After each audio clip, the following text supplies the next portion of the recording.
she'd hit us up the back of the head or something like that. And so she'd leave the marks on our backs an awful lot, but nobody saw them. And so she'd said mentally retarded people couldn't raise kids.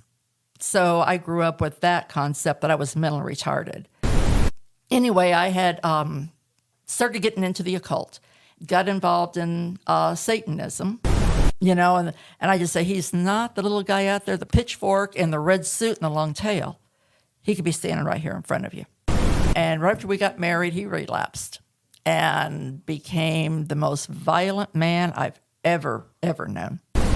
One time he kidnapped me and put me in the trunk of a car and took me to New Mexico. I know what I'm going to do now. And I had a prescription for 110 milligrams of Valium. And I headed over to the pharmacy and I was going to get that filled and get me a bottle of wine and go out to the falls and just finally end it. There was my answer. Have you ever struggled with darkness in your life? And I'm not talking about trying to find your car keys in a dark room. I'm talking about darkness that you can feel. Darkness that disguises itself as light, but always leads to a path of destruction.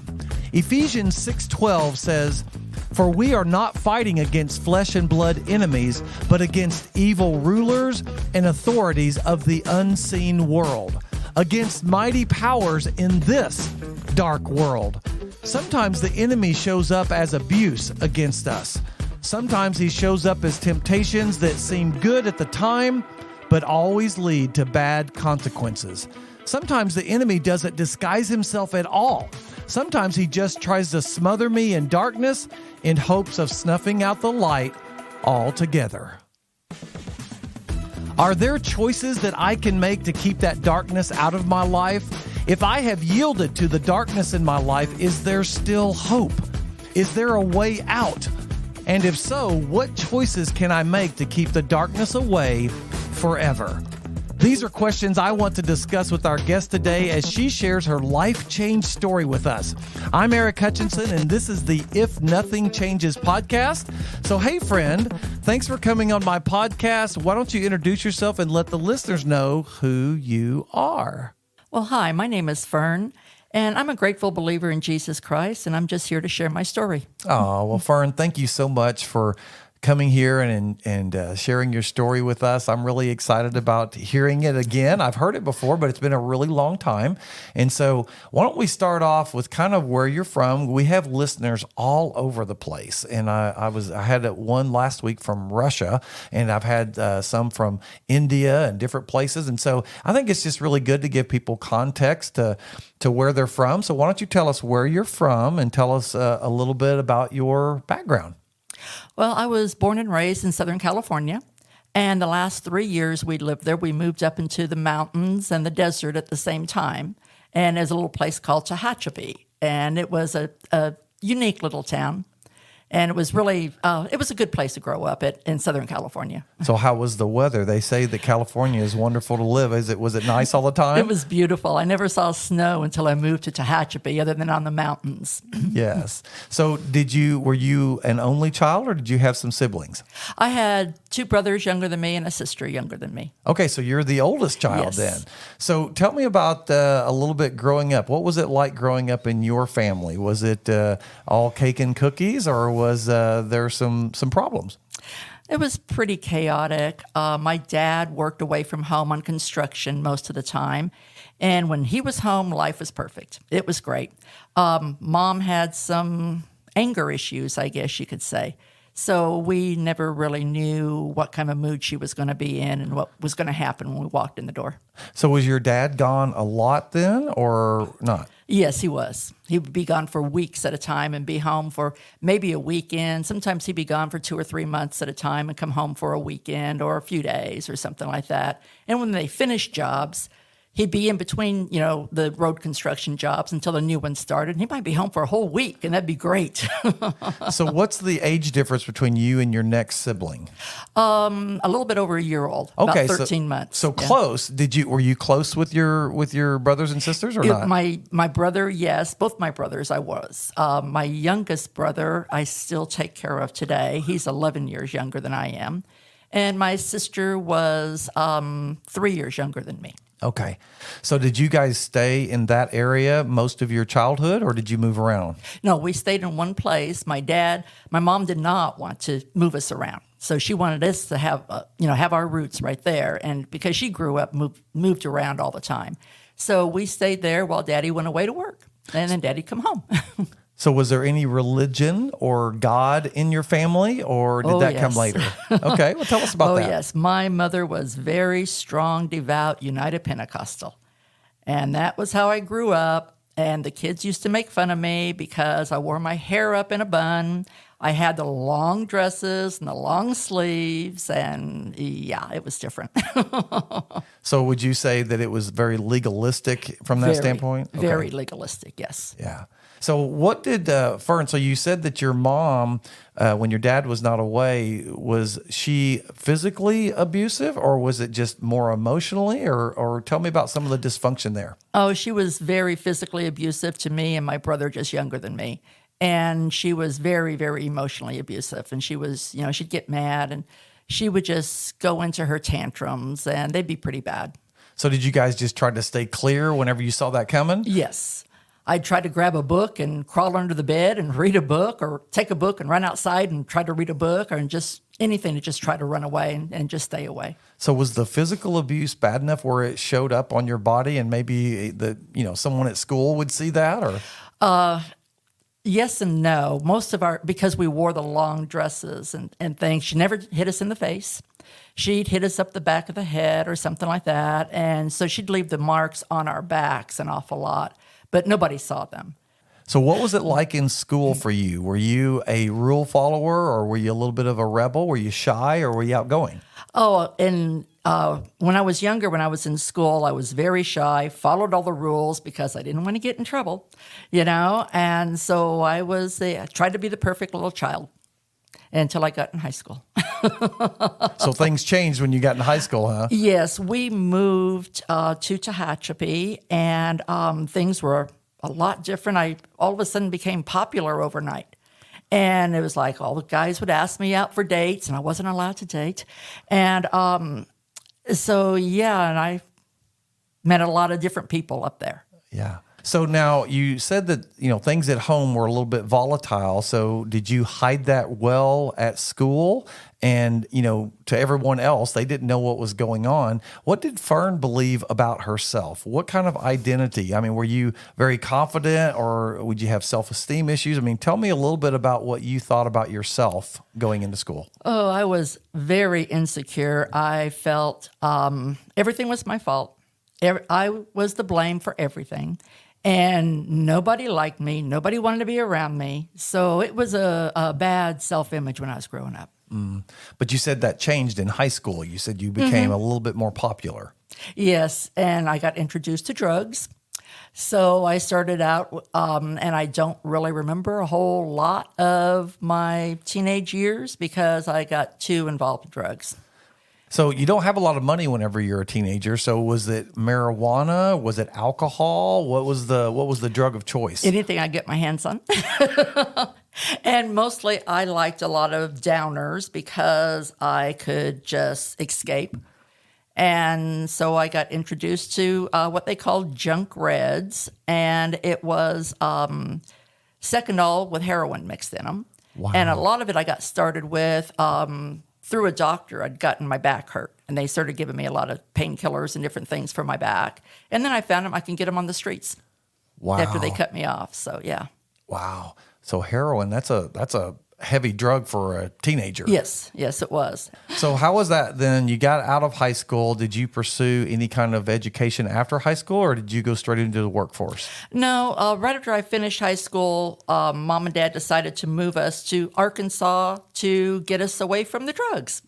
And so we moved back here to Arkansas, and I've lived here for most of my life. I always say I grew up in California. I was born and raised in California, but I grew up hard and fast in Arkansas. So how old were you when you moved to Arkansas? Just barely 18. Okay, so you were just right out of high school Yes. when y'all moved there. So you said your parents moved to get you away from it. So apparently they knew about the drugs. You yeah. weren't able to hide that from them. Right. And my brother and I both were doing drugs at that time. So they wanted to get us away from them. Yeah.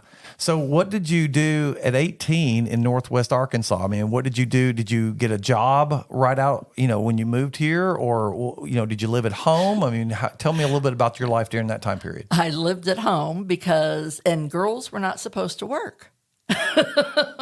Girls were supposed to get married and raise families and be homemakers. So I snuck out and got my first job at a nursing home, and here in Bentonville. And I worked there, and unfortunately, I met somebody, and I got pregnant, and I didn't get married, and so my son was born, and I kept him, and so I stayed at home when we raised my son, and so, my son's grown now and has 5 kids of his own. So you were a single mom, and is this at 19, 20? 19. So you were a single mom, and you were living at home with your mom and dad, correct? Yes. So how was the anger with your mom? Did it finally dissipate a little bit when you moved into Arkansas, or was she still very volatile while your dad was away? Well, she got better. She wasn't as abusive. She was no longer physically abusive. And so she took care of my son while I worked. And then finally, as I moved out and I got my first place to live, and she talked me into keeping my son because I couldn't really turn him over to people who might hurt him. So it was best to leave him there for her to take care of. Yeah. And that was where we ended up at, because she never trusted me to have him. So did it work moving to Arkansas to get you away from the drugs, or did you find it here as well? After my son was probably about 2 or 3 years old, I started using drugs again, mostly through a doctor, and then I started finding the drugs again on the street. So did you just tell the doctor that you had more pain and that you needed more relief? I mean, how did you get it from the doctor, or was he doing something he wasn't supposed to be doing? Well, by that time, I was a nervous wreck, so they gave me Valium for a tranquilizer. Oh, here we come with the downers again, so it was like, yeah, I could do that and just kind of escape, and then I would learn to drink, just like I did when I was a teenager, learn to drink on them to intensify them. So alcohol was a part of that as well. Yeah.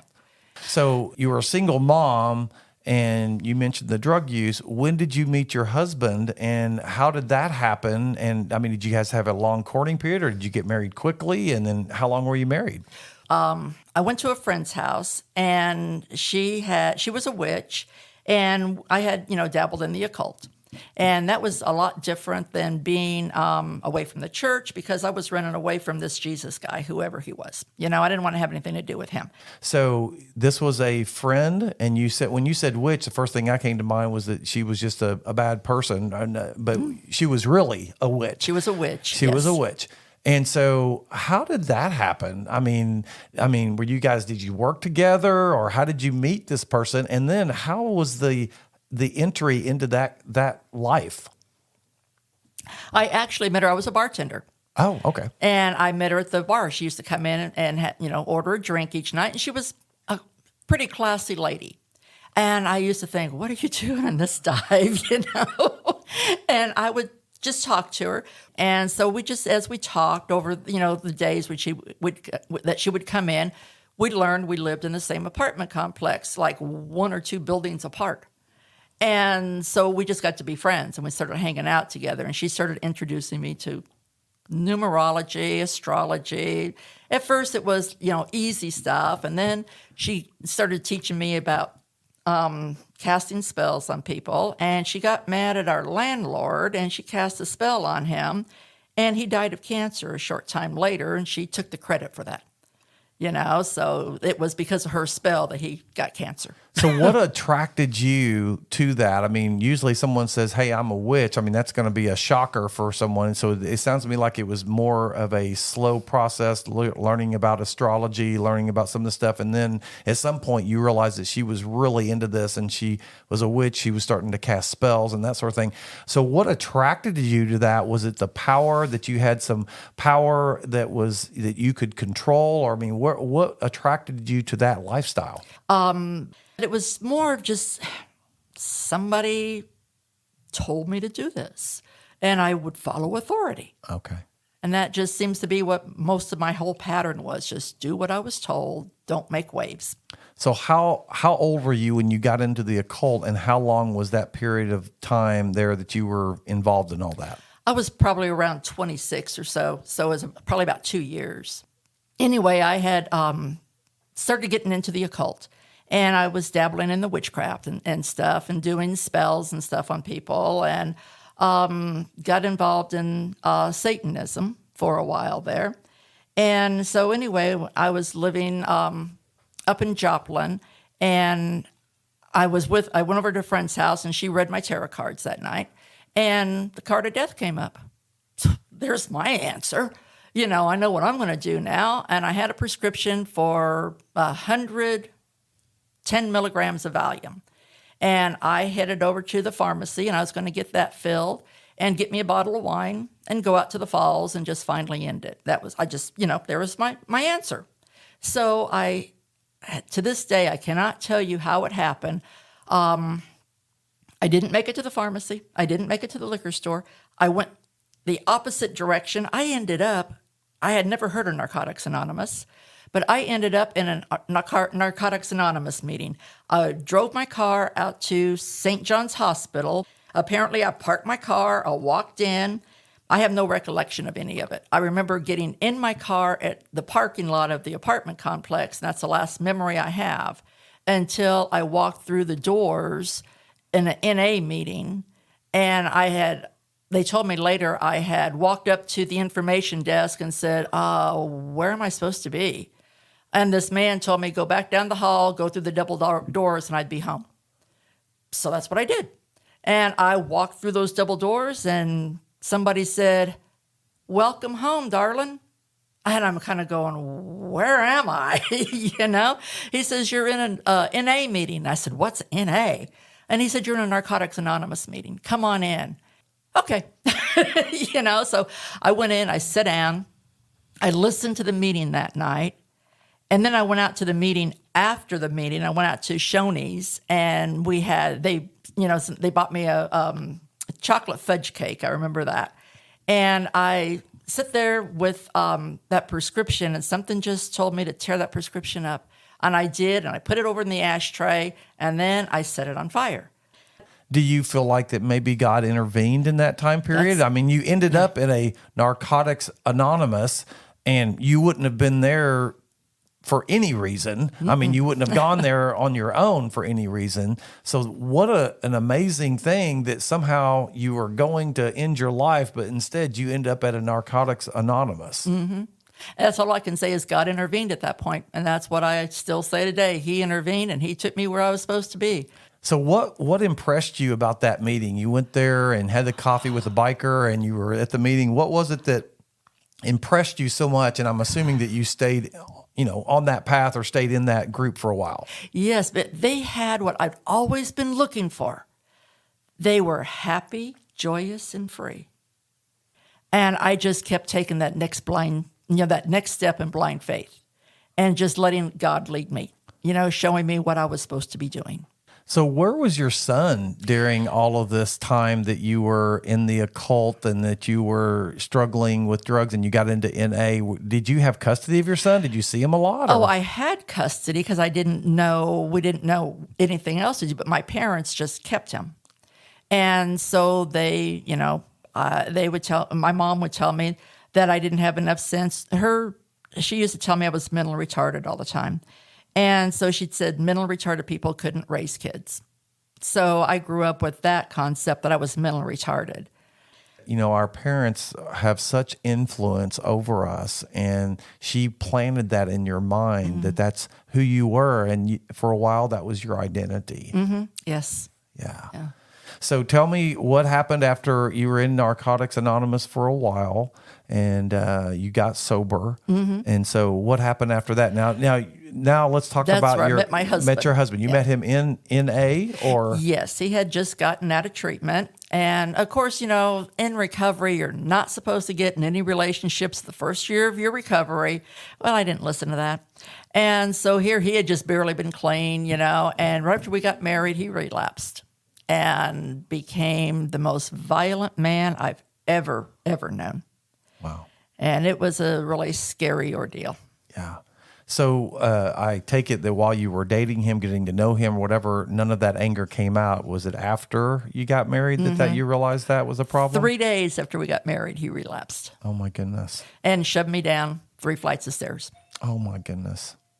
So, yeah, enter reality. So how long were you guys married? On paper, 2 years. Okay. How long did you stay with him before you said this is abusive? And I'm assuming your son was with you. No, he was still with my parents. Okay, and so my parents had just always had him for his whole life. So I never did get to have him back. And that was part of the reasons why I was running away from that pain and that hurt that, from when mom took him, So it was like, yeah, nothing's going to fill that gap. So your mom basically kind of bullied you into taking custody of your child, and you just kind of accepted that. Yeah, yep, because that's what she told me to do. Yeah. And I was good at following directions. Yeah. So let's talk about your ex-husband for a moment.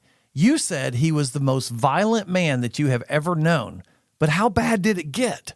I would try to get away from him. I'd go into women's shelters. He'd kidnap me or have me kidnapped. One time he kidnapped me and put me in the trunk of a car and took me to New Mexico. And it's cold riding in the trunk of a car in the wintertime in New Mexico, going out there. So let me stop you right there. I know you learned about God in Narcotics Anonymous, but when did you meet Jesus? Oh, when I met Jesus, I was being held captive. My husband had kidnapped me again, was holding me in a hostage in a motel room. And there was nothing in that skanky motel room but a bare light bulb and a bed, the rats and the roaches in there, and a Gideon Bible. And I sit down on my bed, and I started reading that Bible, and I just got to the point, I said, Jesus, if you're real, show me, and I'll follow you the rest of my life. If you're not real, get out of here and leave me alone. He came. I mean, I had such a peace come over me, and that I no longer, it was like the light came on, and it was like brilliant. And so that was a horrible experience to stay for like 3 days in that room with those things before I finally decided to ask Jesus to help me, And it was like, it was so strange because my husband had guards outside the motel, or, the doorway and the bathroom, because too many times that I escaped through bathroom windows. And I just had this feeling, open the door and walk out. What a concept. Where did that come from? Open the door and walk out. Walked right past those guys. All I can say is they never saw me. And I took off running. I got down to the end of the block, and I just felt like run. And I started running, ran around the corner, and I just took off. I ran until I didn't have any breath left in me again. Caught a bus, and I jumped on that bus without any money, a bus ticket, nothing. Of course, I got thrown off a few minutes later, but I got far enough away. So I'm just trying to piece together the timeline. So you said you were only with your husband about a year. So during that time period, you seem to indicate that you were kidnapped not just once, but a couple times. So I'm guessing that you tried to get out of the relationship, and then he would go find you, Yes. kidnap you, and then basically hold you prisoner. Is that correct? Yes, that is correct, because he didn't believe in divorce, but I was his third wife. And I kept trying to get away, and he kept finding me. So tell me, is the time that he kidnapped you, put you into the trunk, and took you, was that the time that he took you to a hotel and that you found Jesus? No, that was when I finally got away. By then I had met Jesus, and it had been several months later.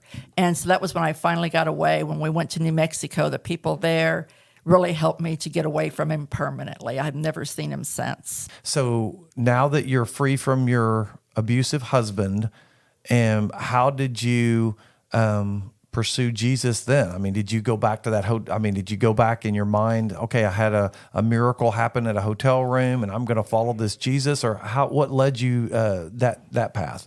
Well, ever since I had that experience with Jesus, I was just driven to go to church. And so I would find different churches, and I would go wherever I could be at.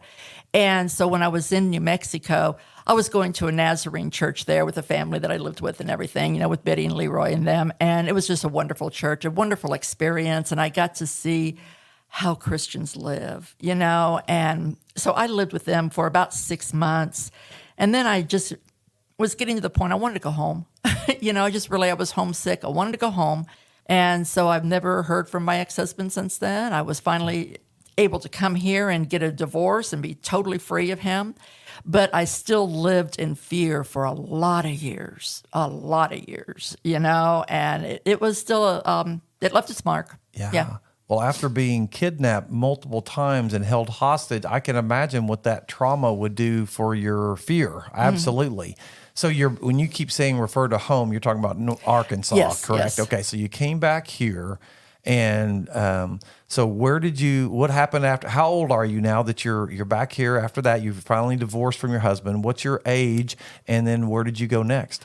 Oh, I was probably around 30. Something like that whenever I came back here, maybe a little bit older than that. And I've lived here pretty much ever since then. Yeah. Did you stay sober after that? Oh, yes. Okay. I knew what was behind me if I would have relapsed. It was just nothing but death and destruction. But I didn't know what was ahead of me. But I knew it couldn't be death and destruction like that. So tell me about what was ahead of you. So you come back here, I'm assuming you got a job and started working, but about your son? Your son's still with your parents? Yep, and right? I lived with my parents for a little while until I was able to get back on my feet again and for my body to heal up. And I started doing in-home care work. I took care of elderly people. So you're back here in Northwest Arkansas. You're working in elderly care or home care, and you feel safe, you're there. So now you were in your 30s at that point. So would you say that was kind of the turning point for you and that your life turned a different direction at that point, or were there some setbacks for you? No, that definitely was, because I've never left Northwest Arkansas since I got back here. And so I've just stayed with Christians, stayed in church, and just kept following what I felt was the Lord's path for me. And I still went to NA and AA, and I was there for about 21 years. And at my church, we started a program called Celebrate Recovery. And I was on the, very early in the leadership over there. And so we founded that, and we just kept going and kept going. And it's been going on for 20 years now. And it's all about Jesus Christ as your higher power, not someone who is just kind, loving, and forgiving. And by going to CR, it really helped me to lose so much of my shame, so much of my guilt that I still carried with me for all those years. And it's been really cool to work with other people and to keep growing CRs. And, I branched out into, because I felt like when I was a teenager that I felt like someday I was going to be working with women. I thought that was weird because I don't even like women, And so here I am working at the women's prison, taking Celebrate Recovery on the inside and heading up that team down there. And I did that for several years, and I just loved it. And it was like got to lead some of those women to Christ and to have a front row seat to watch Jesus show up and change lives. And it was so amazing and so awesome to watch them do that. And I just love it. Celebrate Recovery has just been a big life changer. And I know after I started getting involved with codependency, one of the codependent gurus that I really like to follow, she had said that either you're going to grow or you're going to go. And you're either going to face all that codependency that drove you to alcoholism and drug addiction and work through it, or you're going to go back to your addiction. So it's interesting you mentioned the codependency. You kept saying, well, she told me to do it, and I was really good at following orders. And I thought, that sounds a little bit like codependency. So yes, that's interesting. Well, it sounds to me like you've got some really interesting perspectives, and the whole occult thing that you got into, does it help your spiritual walk knowing that you've seen a little part of the other side, or that you've seen the enemy at work in some really dark areas? I think I don't know about a lot, but there's people that don't ever see that side. And the enemy a lot of time works very covertly, very hiddenly and we don't see it. It's not in our face, but you saw some of that in your face, and you've seen the darkness that leads to. And so does that help you as you remember that? You think, you know what? I don't ever want to go back to that way of life again. Exactly. And I have met so many Christians that when you talk about the devil, they don't want to hear about it. And I just say, he's not the little guy out there, the pitchfork and the red suit and the long tail. He could be standing right here in front of you, and you don't even know it, And it really helped to strengthen my faith an awful lot, my faith in the Lord. Well, let me wrap things up by saying this last thing here. If you have one message, and you can only pick one, but if you had one message for the listeners that you just want to drive home to them as they're listening to your story, what would that message be? Choice. We have the freedom of choice. And how would you recommend people choose? Choose God. Amen. Choose God above all else. Yes. Amen.